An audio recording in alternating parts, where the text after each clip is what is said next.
Don't let nothing happen to Mr. Jingle. You switched him somehow, you bastard. The mile was green, the miracles were real, and somewhere between death row and divine intervention, a gentle giant changed everyone who touched him. But behind the tears and the healing hands, nothing came easy. The star was a bodyguard with no training.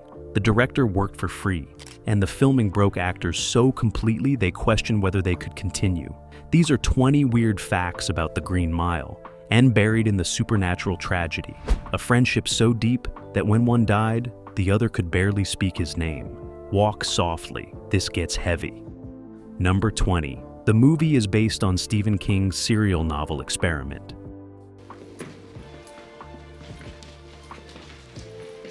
Let's move.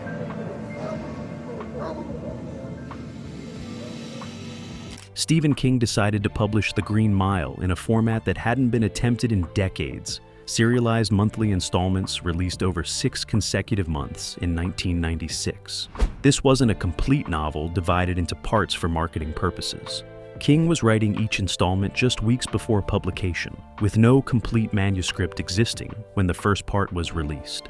He committed himself publicly to finishing the story without knowing exactly how it would end, or having the safety net of completed work if inspiration failed or life intervened. The experiment was risky and terrifying for King. If he got sick, suffered writer's block, or simply failed to maintain quality across 6 months, there would be no way to fix problems before readers encountered them.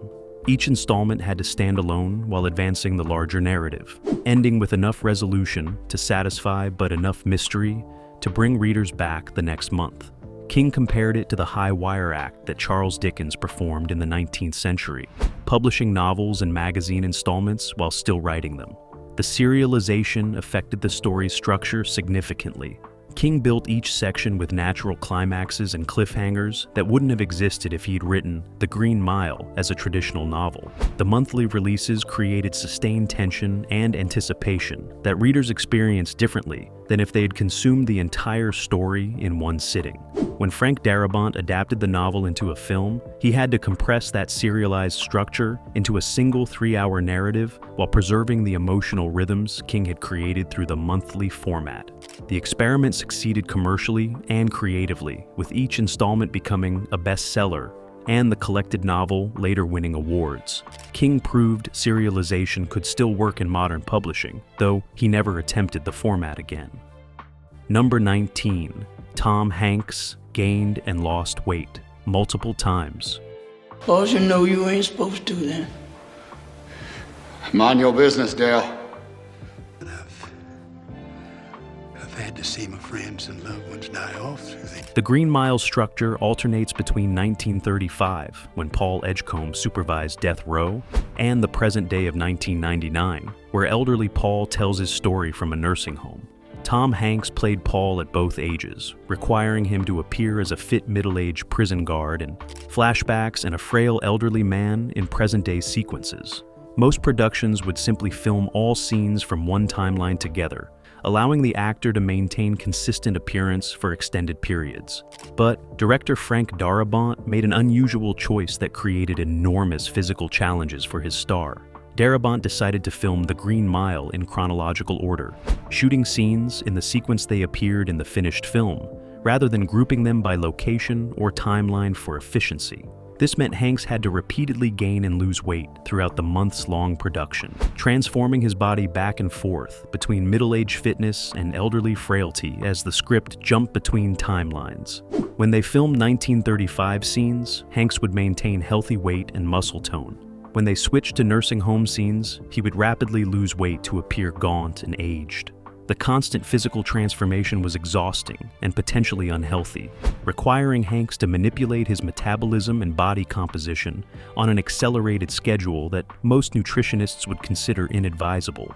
But Hanks committed to the process because he believed the chronological filming helped him maintain emotional continuity, allowing him to build Paul's character arc naturally rather than jumping around temporally and trying to recreate emotions out of sequence.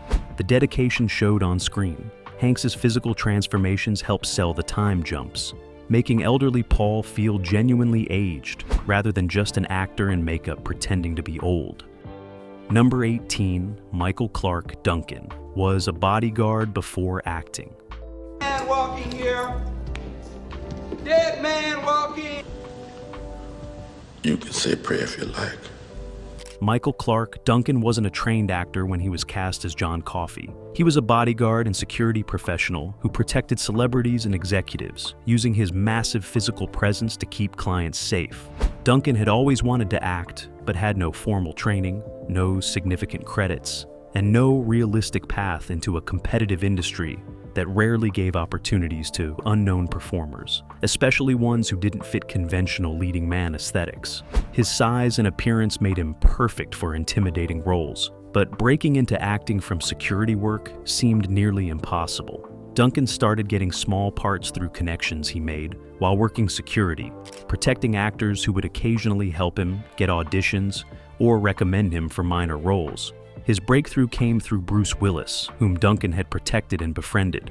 Willis was impressed by Duncan's presence and personality, seeing potential beyond just physical intimidation. When The Green Mile was casting John Coffey, Willis personally called Frank Darabont and told him to see Duncan for the role. Darabont was skeptical initially. John Coffey required an actor who could convey childlike innocence and profound emotion despite massive physical size, a combination that seemed to demand extensive training and experience. But when Duncan auditioned, reading Coffey's lines with his naturally deep voice and surprising gentleness, Darabont recognized something special. Duncan wasn't performing gentleness as an acting choice.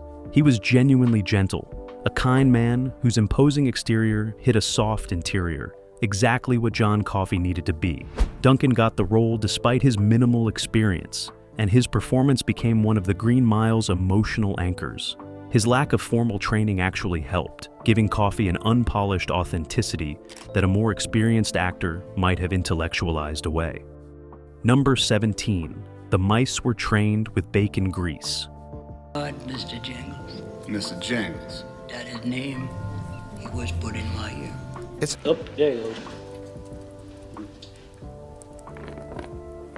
Mr. Jingles, the educated mouse who becomes a beloved character on death row, had to perform complex behaviors on camera, including running specific paths, stopping at exact marks, and interacting with actors in precise ways. Training animals for film is always challenging, but mice present particular difficulties. They're small, easily distracted, and motivated primarily by food rather than the praise or play rewards that work with dogs. The animal trainers needed to create reliable behaviors that would hold up during filming stressful conditions. Their solution was bacon grease. Trainers would rub tiny amounts of bacon-scented grease on exact spots where they wanted Mr. Jingles to go, creating an invisible olfactory map that the mouse would follow precisely. The powerful scent overrides the mouse's natural tendency to explore randomly, giving trainers control over his movements without visible cues that would appear on camera. When Mr. Jingles had to run from one guard to another, trainers rubbed bacon grease on both guards' shoes in sequence, creating a scent trail the mouse would follow reliably. The technique required constant reapplication between takes and precise placement to ensure the mouse hit marks correctly. If grease was applied slightly wrong, Mr. Jingles would veer off course or stop in the wrong location. Trainers became experts at predicting how the scent would diffuse and how strongly they needed to apply it to get reliable performance without making it so overwhelming that the mouse would just sit and try to eat the grease instead of following the trail. Multiple mice played Mr. Jingles throughout filming, but all were trained using identical bacon grease methods, ensuring consistency across different shooting days and scenes. Number 16, Doug Hutchison, was actually 28, playing Percy.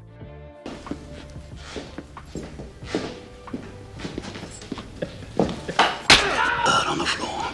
Over a mouse? No. But 4 men will swear. Percy, Wetmore, the sadistic young guard whose cruelty drives much of the Green Mile's conflict, appears to be barely out of his teens. An immature man-child given authority he's completely unqualified to handle. The character's youth is essential to understanding his behavior, suggesting someone too psychologically undeveloped to handle the moral weight of executions and power over condemned men. Actor Doug Hutchison looked perfect for the role. Appearing to be perhaps 20 years old, matching Percy's characterization as the youngest and least experienced guard on the mile. But Hutchison was actually 28 years old when filming began, nearly a decade older than Percy was supposed to be, and significantly older than he appeared on screen. The gap between Hutchison's real age and Percy's apparent youth required extensive makeup work and careful costume choices to make a man approaching 30 look like someone barely past adolescence. Makeup artists smoothed his skin, adjusted his features subtly, and used techniques that minimized any signs of aging that would break the illusion. More importantly, Hutchison adjusted his entire physical performance to read as younger. He moved with the aggressive awkwardness of someone still figuring out how to inhabit an adult body. He pitched his voice slightly higher and adopted speech patterns that suggested immaturity rather than adult confidence. His facial expressions emphasized petulance and wounded pride rather than mature emotional responses. Every choice was calculated to subtract years from his appearance and behavior. The performance worked so completely that most viewers never questioned Percy's age. Hutchison created a character who felt authentically young and underdeveloped, hiding his actual age through commitment to characterization that went far beyond makeup. Number 15. Michael Clarke Duncan's voice was naturally that deep. Boss, tired of being on the road, lonely as a giving the man might still be tired. Please, John, help him. John Coffey's voice is one of the Green Mile's most distinctive elements. A rumbling bass that seems to emerge from deep within Duncan's massive frame and creates immediate contrast with the character's gentle words.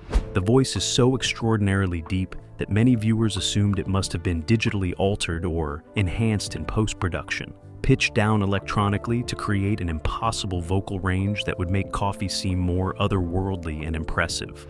But every word Duncan spoke as John Coffey was completely natural, his actual voice with zero electronic manipulation.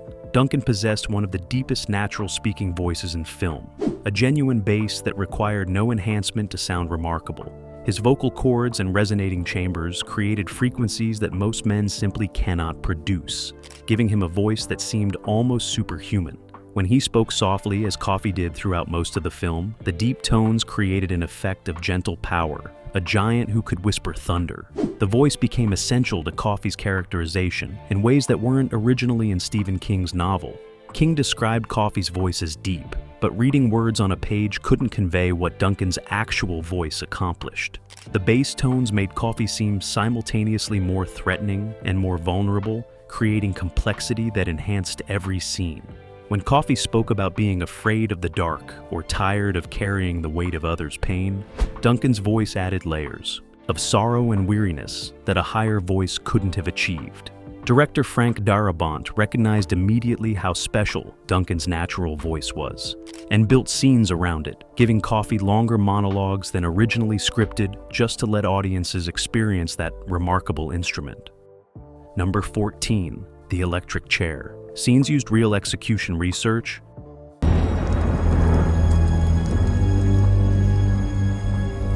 Frank Darabont refused to sanitize or romanticize the electric chair executions that formed the Green Mile's grim backdrop.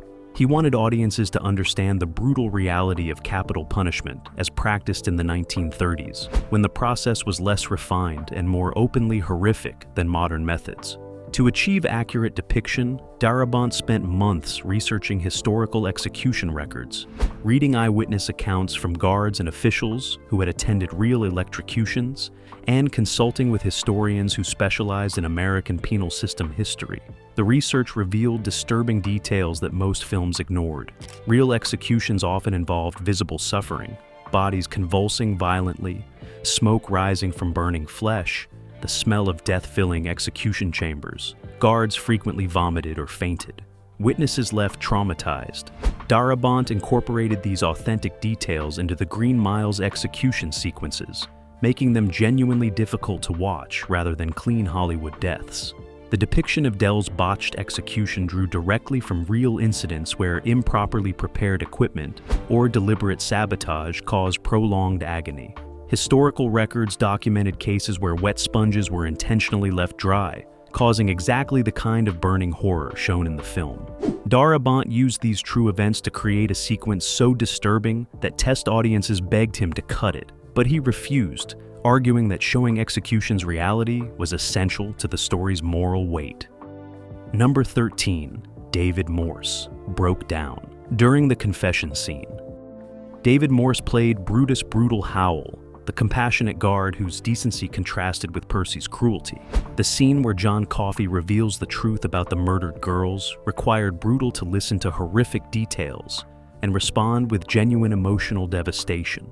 Morse prepared extensively for the scene, understanding its importance to the film's emotional arc, and wanting to deliver an authentic reaction that would honor the moment's weight.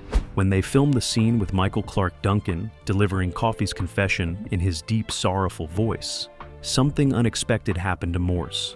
The combination of Duncan's performance, the material's inherent tragedy, and the accumulated emotion of weeks filming this heartbreaking story overwhelmed him completely. His reaction stopped being performance and became genuine emotional collapse. Tears came uncontrollably, his face contorted with real grief, and he couldn't stop crying even when Darabont called cut.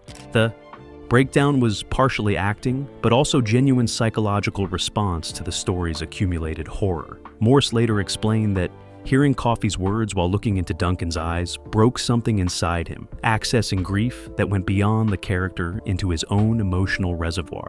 Darabont kept the cameras rolling, capturing authentic devastation that no amount of acting technique could have created. The raw footage became the scene in the finished film, Morse's real breakdown preserved as one of the Green Mile's most powerful moments.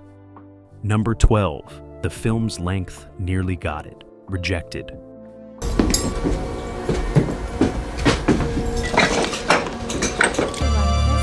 Well, on to. The Green Mile's final cut ran 3 hours and 9 minutes, an extraordinary length for any film, but especially unusual for a drama without intermission. Studio executives at Castle Rock and Warner Brothers were horrified by the runtime, insisting that mainstream audiences wouldn't sit through a 3-hour prison drama, that theaters would refuse to show it because the length limited daily screenings and reduced potential revenue, and that the film needed substantial cuts to become commercially viable. They presented Darabont with a list of scenes to remove, sequences they considered expendable that would trim the film to a more acceptable 2 hours and 20 minutes. Darabont reviewed their suggestions and refused every single cut. He argued that the Green Mile's power came from its deliberate pacing, from allowing scenes to breathe and emotions to develop naturally rather than rushing through story beats. Cutting 90 minutes would destroy the film's soul, turning it into a condensed plot summary rather than an immersive emotional experience. When executives insisted, Darabont issued an ultimatum: release the film at its full length, or he would remove his name from it entirely. He was willing to disown his own adaptation rather than compromise the runtime.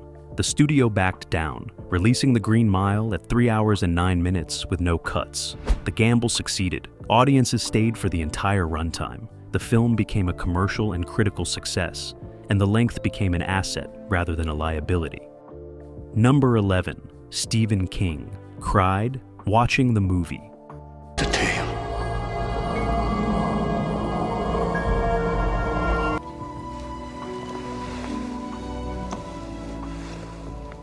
Stephen King has seen dozens of adaptations of his work, experiencing the full range from brilliant interpretations to disasters that betrayed his stories completely. He developed protective detachment, learning not to invest too much emotional hope in film versions because disappointment was more common than success.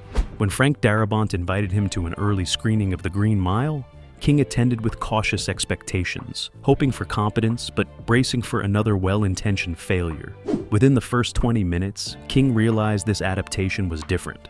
Darabont had captured not just the plot, but the emotional essence of the story, the specific tone and feeling that King had worked to create through 6 months of serialized writing. As the film progressed, King found himself crying repeatedly, overwhelmed by seeing his characters brought to life with such fidelity and emotional honesty. After the screening ended, King told Darabont that The Green Mile was the most faithful and emotionally true adaptation of his work, surpassing even The Shawshank Redemption. He was stunned by how completely the film honored his novel while making necessary cinematic adjustments. Michael Clarke Duncan's performance particularly moved him, bringing John Coffey to life in ways that exceeded what King had imagined while writing. King's public endorsement became important to the film's marketing, with his genuine emotional response validating the adaptation for fans who worried about another disappointing King movie. Number 10. Michael Clarke Duncan died before getting an Oscar.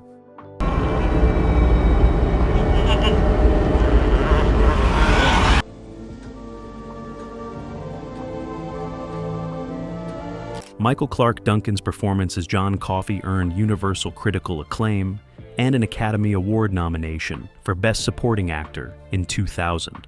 The nomination was a remarkable achievement for an actor with minimal experience, validation that his naturalistic approach and emotional authenticity had resonated with the industry's most elite voters.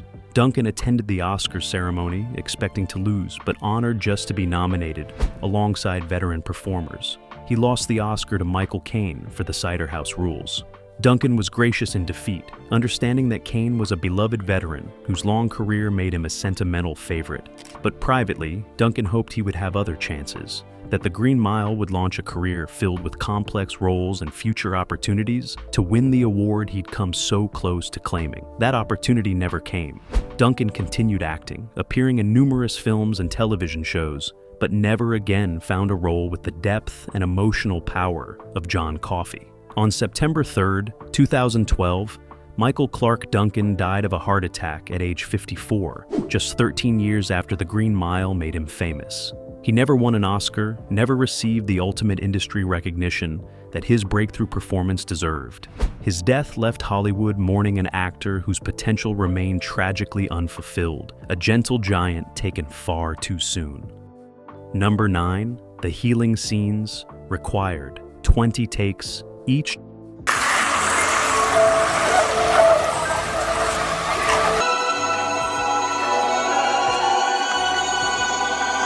John Coffey's miraculous healing powers manifested visually through a distinctive effect, where he would inhale illness from victims, hold the sickness briefly inside himself, then exhale it as a swarm of supernatural insects that dissipated into the air. Creating this effect required combining practical performance from Michael Clarke Duncan with complex CGI work that had to integrate seamlessly with his physical actions. The technical demands made these scenes extraordinarily difficult to film successfully. Duncan had to physically perform the act of inhaling deeply, holding his breath, while his face showed visible strain and discomfort, then exhaling forcefully, while the visual effects team added the swarm of digital insects emerging from his mouth. The timing had to be perfect. His physical performance synchronized exactly with effects that would be added months later in post-production. If Duncan's breathing rhythm was off by even a second, the CGI wouldn't match and the illusion would fail. Each healing scene required an average of 20 takes to get Duncan's performance exactly right. He would repeat the inhale-hold-exhale sequence over and over, sometimes for hours, until his timing matched what the effects team needed. The repeated violent exhalations left him physically exhausted and occasionally nauseated. The scenes that looked effortless and magical on screen represented grueling technical work that pushed Duncan to his physical limits repeatedly throughout production. Number 8. Tom Hanks refused to urinate on camera.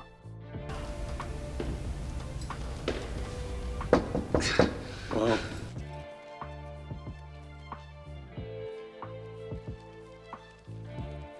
Paul Edgecombe's urinary tract infection serves as the catalyst for John Coffey demonstrating his healing powers, establishing the supernatural element that transforms the story from prison drama into something mystical. The script as written included a scene where Paul would actually urinate on camera during the infection's worst moments, showing the painful reality of his condition graphically rather than implying it through dialogue or reaction shots. Frank Darabont believed the graphic depiction would make Paul's suffering visceral and emphasize the magnitude of Coffey's healing miracle.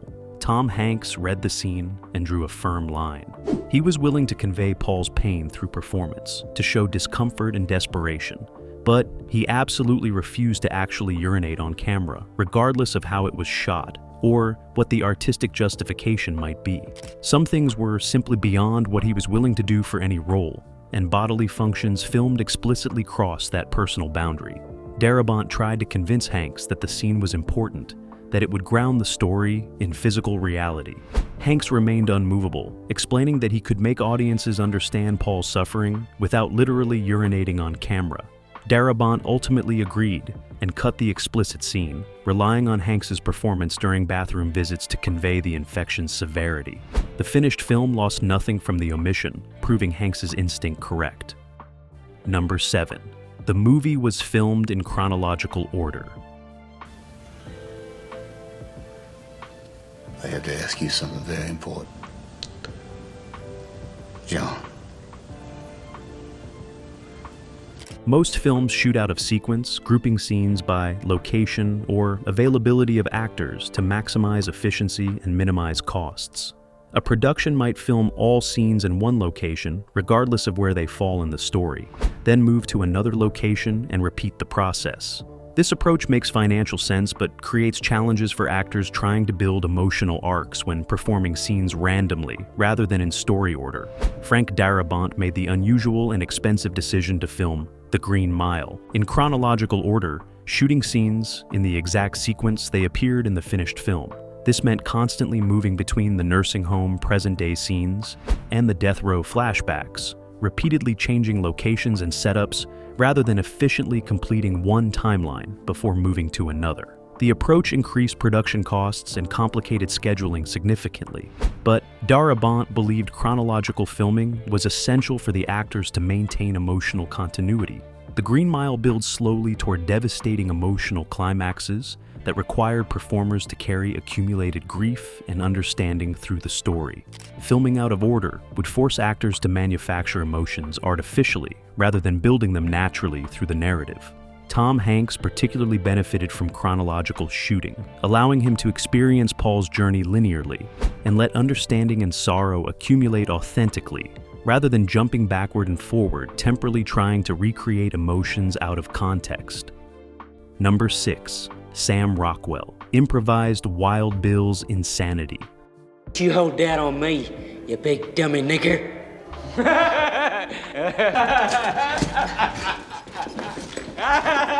You believe this? Wild Bill Wharton, the psychotic prisoner whose presence brings chaos to the mile, required an actor who could be genuinely terrifying and unpredictable without becoming a cartoon villain. Sam Rockwell was cast based on his ability to bring manic energy and dangerous unpredictability to performances. When he arrived on set, he discovered that while Wild Bill's dialogue was scripted, much of his physical behavior and specific crazy actions were left deliberately vague in the script. Darabont encouraged Rockwell to find Wild Bill's insanity through improvisation, creating specific tics, movements, and outbursts spontaneously rather than following rigid choreography. Rockwell embraced the freedom, developing Wild Bill's unhinged energy through choices made in the moment during filming. The obscene gestures, the sudden mood swings, the animal-like movements, most came from Rockwell improvising within scenes, and Darabont keeping whatever felt authentically disturbing. The improvised approach made Wild Bill genuinely unpredictable on set, with other actors never quite knowing what Rockwell would do during any given take. The uncertainty created real tension that enhanced their performances, making the guards' wariness around Wild Bill feel authentic, because the actors playing them were genuinely uncertain about what Rockwell might do next. His disturbing performance emerged from controlled chaos rather than carefully planned characterization. Number 5. The Condemned Men's Mile was an actual prison.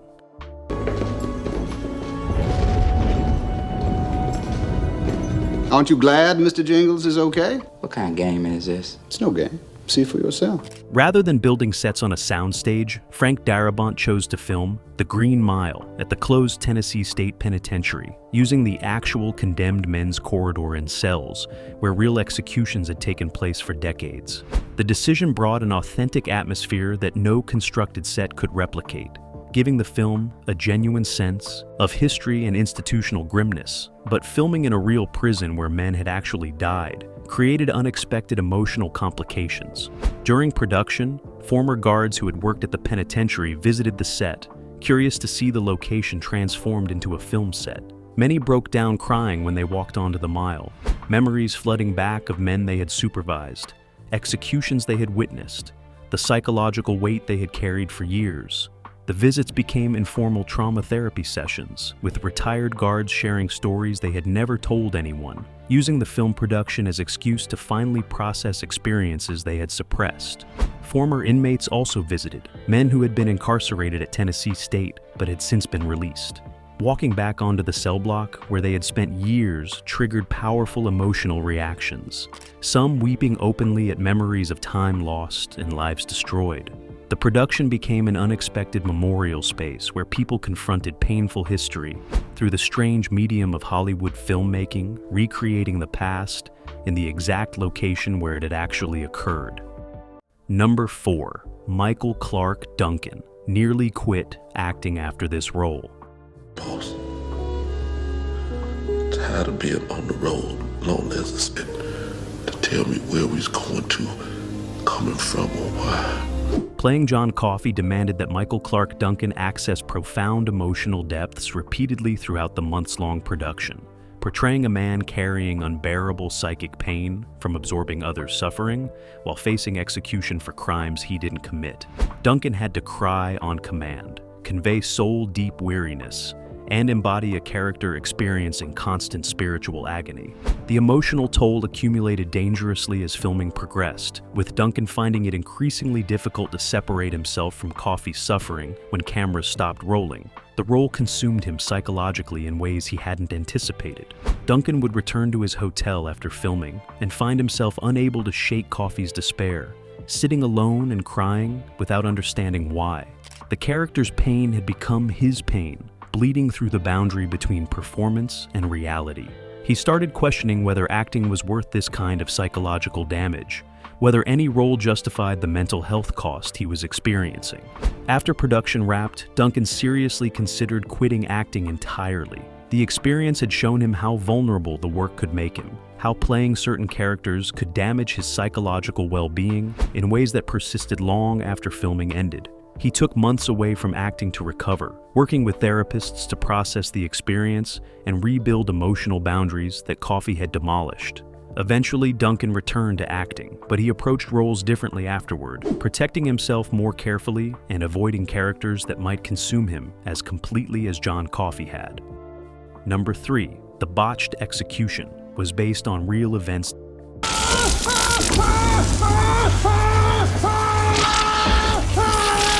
I didn't know the sponge is supposed to be wet. Dell's execution scene, where a deliberately dried sponge causes horrific burning and prolonged suffering, is one of cinema's most disturbing sequences. Many viewers assume the grotesque scenario was dramatic invention, Stephen King creating fictional horror for shock value. But Frank Darabont's research revealed that botched executions matching this description had actually occurred multiple times in American penal history.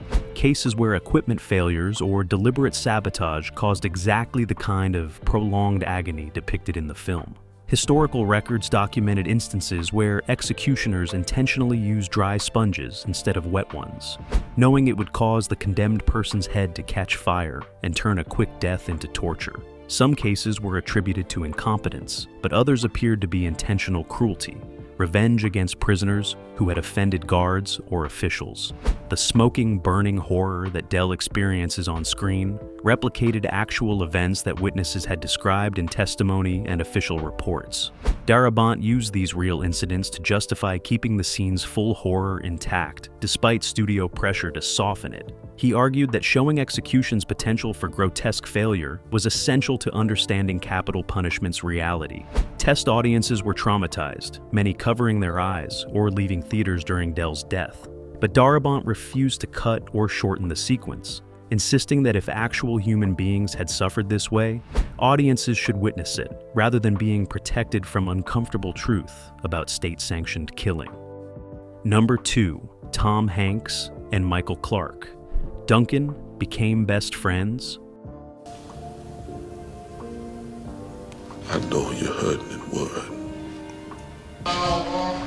Hit the lightning, boys, hit the light. The bond between Tom Hanks and Michael Clarke Duncan began immediately during their first scenes together, and deepened throughout production into one of the most genuine friendships either actor had experienced. Their connection went far beyond professional courtesy, or the casual friendliness common among co-stars. They spent hours together off-set, talking about life, family, philosophy, discovering shared values and perspectives that created real intimacy beyond their working relationship. Hanks became Duncan's mentor and advocate, using his industry power to promote Duncan's career and push for opportunities the newcomer wouldn't have accessed otherwise. He introduced Duncan to important people, recommended him for roles, and publicly praised his talent at every opportunity. But their friendship went deeper than career assistance. They genuinely enjoyed each other's company, finding in each other the kind of authentic friendship that Hollywood's superficial networking culture rarely produces. When Michael Clarke Duncan died in September 2012, Tom Hanks was devastated. He spoke at Duncan's funeral, delivering a eulogy where he called Duncan the best friend he ever had, a man whose kindness and gentleness had enriched his life immeasurably. Hanks's grief was visible and profound, his voice breaking as he remembered their friendship and mourned the loss of someone irreplaceable. The relationship that began on the Green Mile set became one of the most meaningful friendships of Hanks's life, proving that sometimes fictional partnerships create real bonds that transcend the work that brought people together. Number 1. Frank Darabont, directed without taking salary. Yes. Hal and Melinda. Brutus Hal.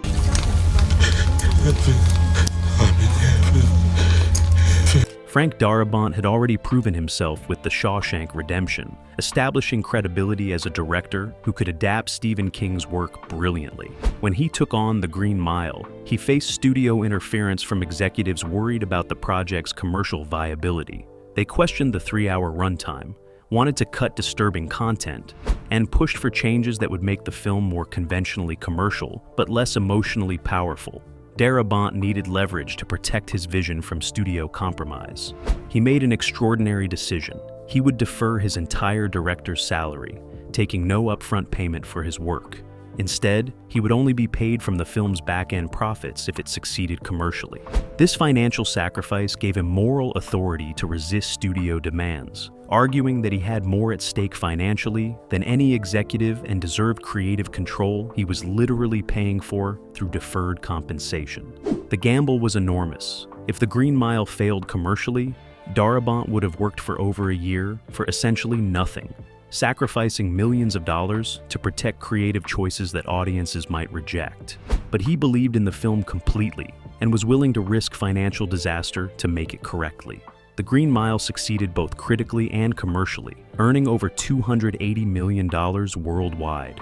Darabont's back-end deal meant he eventually earned far more than his original salary would have been.